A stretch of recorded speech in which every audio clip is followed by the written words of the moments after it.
Salam sejahtera umat Tuhan yang dikasihi oleh Tuhan Yesus. Dalam sapaan pastoral hari ini kita akan melanjutkan pembahasan tentang karunia rohani dan buah roh. Ayat yang kita baca terambil dari 1 Korintus pasal 12, ada beberapa ayat yang akan kita baca, ayat 4, 5, 7, dan 8. Lalu nanti disambung dengan Galatia pasal 5 ayat 22 sampai dengan 23. Ada rupa-rupa karunia tetapi satu roh. Dan ada rupa-rupa pelayanan tetapi satu Tuhan. Tetapi kepada tiap-tiap orang dikaruniakan penyataan roh untuk kepentingan bersama.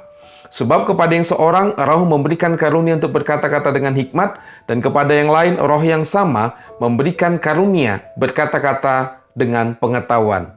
Selanjutnya Rasul Paulus membahas tentang karunia-karunia yang lain. Bapak Ibu Saudara bisa membaca itu secara lengkap.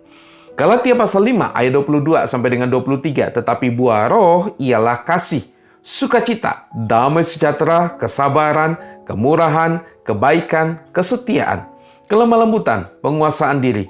Tidak ada hukum yang menentang hal-hal itu. Keberadaan karunia rohani sangat penting bagi pertumbuhan gereja. Ada banyak hal yang harus kita kerjakan di dalam dunia ini.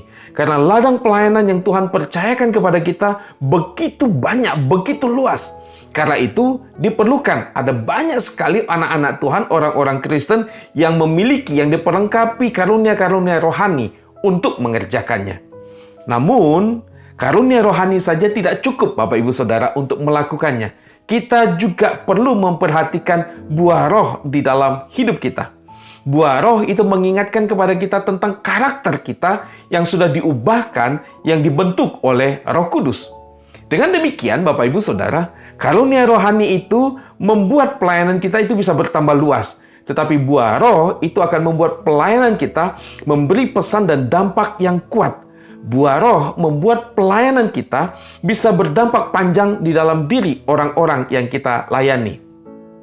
Sebagai contoh, bila ada seseorang yang memiliki karunia bermain musik atau pujian, tetapi orang itu memiliki sikap hati yang sombong, maka Bapak Ibu Saudara, kita bisa tahu pelayanannya kurang berdampak bagi orang lain. Begitu juga dengan orang-orang yang punya karunia mengajar, tetapi kalau dia tidak dapat mengendalikan emosinya, dia tidak punya penguasaan diri, maka pelayanannya akan sangat sulit diterima oleh orang-orang yang dilayaninya. Karena itu Bapak Ibu Saudara, buah roh itu mengajak kita untuk memuliakan Allah. Bila karunia rohani saja, maka kita akan cenderung menjadi tinggi hati. Kita akan memperlihatkan kehebatan diri kita. Kita sedang mempertandingkan kemampuan kita, dan kita akan membandingkan itu dengan orang lain. Yang kedua, buah roh itu mengajak kita untuk bisa bekerja sama. Nah, kalau kita cuma memiliki karunia rohani saja, maka kita akan cenderung untuk show atau mempertunjukkan kehebatan kita. Tetapi buah roh membuat kita sadar bahwa kita tidak bisa melayani sendiri. Kita hanya bisa melayani oleh karena anugerah Tuhan. Ini membuat kita menjadi rendah hati. Ini membuat kita bisa mengendalikan diri kita untuk tidak menampilkan diri, tetapi kita bergandengan tangan untuk membangun tubuh Kristus.